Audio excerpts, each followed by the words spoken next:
नमस्कार विद्यार्थी मित्रांनो, मी श्री योगेश जाधव तुम्हा सर्वांचं स्वागत करतो आपल्या वायजेस विजन एज्युकेशनच्या युट्यूब चॅनलवरती।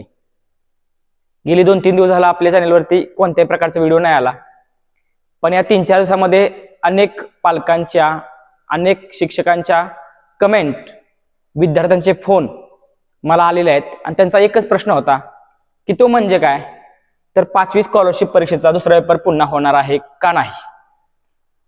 तर याचंच उत्तर घेऊन आलोय मी।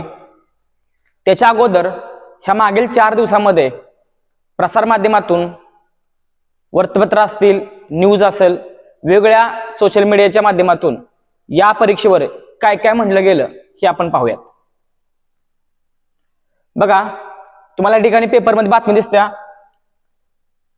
गारगोटी या ठिकाणून ही बातमी छापण्यात आलेली आहे। तर 5वी शिष्यवृत्ती परीक्षा वादाच्या भोवऱ्यात, ही बातमी अनेकांनी वाचली असेल, पाहिली असणार आहे।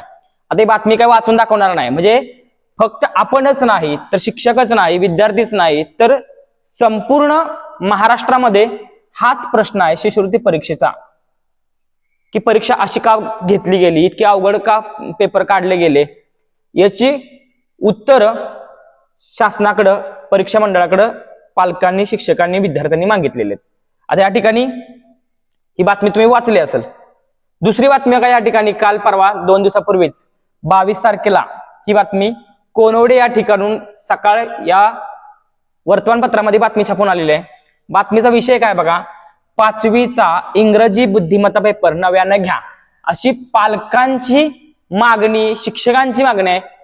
शिक्षक, विद्यार्थी, पालकांची परीक्षा परिषदेकडे मागणी, अन्यथा आंदोलनाचा इशारा। आता आंदोलनाचं गेली 6 महिने झालं आपल्या महाराष्ट्रात आंदोलन काय नव्यानं नाही, आंदोलन म्हणजे काय हे माहिती आहे। आता जर याच्यावरती योग्य कारवाई नाही केली किंवा यावरती योग्य निर्णय नाही घेतला तर पालक, विद्यार्थ्यांनी शिक्षकांसकट आंदोलनाचा इशारा देण्यात आलेला आहे। आता का ते तुम्हाला माहिती आहे पेपर कसा होता, तर अनेकांचे फोन आले मला की सर, की परीक्षा रद्द होऊन पुन्हा नव्याने परीक्षा घेणार का फक्त पेपर क्रमांक 2 इंग्रजी बुद्धिमत्ता पेपर डबल घेणार आहेत का, ते अवघड जे प्रश्न आहेत, परीक्षेच्या अभ्यासक्रमाच्या बाहेरचे जे प्रश्न आहेत ते रद्द करणार आहेत का, ते रद्द करून त्याच्याऐवजी असणारे पूर्ण गुण मुलांना मिळणार आहेत। याची सविस्तर माहिती या व्हिडिओमध्ये देणार। जास्त मोठा व्हिडिओ नाही, फक्त इथून पुढे 2 मिनिटाचा आहे। पण अनेकांच्या मनातला जो प्रश्न आहे तो की हा पेपर डबल होणार आहे का, पुन्हा होणार आहे का, याचे मार्क्स मिळणार आहेत का, नाही मिळणार, काय होणार, प्रश्न बाद होणार आहेत का, तर हे सांगतो तुम्हाला। तर या पेपर मधला, परीक्षेमधला दुसरा पेपर जो आहे तो अवघड होता, सगळ्यांनी मान्य केलेलं आहे, सगळ्या शिक्षकांनी, पालकांना त्याचे कारण माहीत झालेले आहेत। जे अभ्यासक्रमाच्या बाहेरचे, माझा तर्क वितर्क जर लावला किंवा मी गेली कित्येक वर्ष झालं स्कॉलरशिप परीक्षेचा अभ्यास मुलांचा करून घेतोय, प्रश्नांची काठिण्यमाती म्हणता किंवा पाठ्यपुस्तकातल्या आधारावर येणारे प्रश्न आहेत किंवा परीक्षा परिषदेकडून देण्यात आलेला जो अभ्यासक्रम आहे त्याच्या अनुषंगाने जर आपण विचार केला तर काही प्रश्न हे अभ्यासक्रमाच्या बाहेरचे आले होते। तर मला जर विचारलं तर काय होईल, तर परीक्षा पुन्हा होणार नाही हे लक्षात घ्या। परीक्षा पुन्हा कधी होतात हे लक्षात घ्या, तर परीक्षा कधी होतात, पेपर फुटल्यानंतर। लक्षात घ्या, पेपर फुटी झाल्यानंतर, पेपर फुटल्यानंतर, परीक्षेच्या अगोदर पेपर जर तुमच्या हातात आला असेल तरच पेपर फुटी होते, परीक्षा पुन्हा घेतली जाते। लक्षात घ्यायचं, जोपर्यंत पेपर फुटत नाही तोपर्यंत परीक्षा पुन्हा घेतली जात नाही। हा पाठीमागचा माझा अनुभव आहे, तुम्हाला पण माहित असेल पेपर फुटला नंतरच परीक्षा परिषद काय करत असते, पुन्हा पेपर घेत असते। त्यामुळे हा पेपर फुटलेला नाही हे लक्षात घ्या। पेपरमध्ये काही काठिण्यमातीचे घटक आलेले आहेत किंवा घटकावरचे प्रश्न आलेले आहेत, मग त्या प्रश्नांचं काय करणार शासन, पेपर तर पुन्हा घेणार नाहीत, मग काय करणार, तर माझ्या माहितीनुसार, जी मला समजलेली माहिती आहे त्या माहितीनुसार ते प्रश्न आहेत, ते प्रश्न एकतर बाद केले जातील किंवा ते प्रश्न बाद करून त्या प्रश्नांचे जे पूर्ण गुण आहेत ते सर्व विद्यार्थ्यांना दिले जातील। आता काही 2020-22च्या प्रश्नपत्रिकेत जर बघितलं तर एका प्रश्नाला 4 पर्याय बरोबर दिलेले आहेत बघा, की त्या प्रश्नाचं उत्तर जर अचूक नसेल ना तर 4 पर्याय बरोबर, प्रत्येक प्रश्नाचं उत्तर जे रंगवलेलं आहे त्या प्रश्नाचं उत्तर त्यानं बरोबर दिलेलं आहे।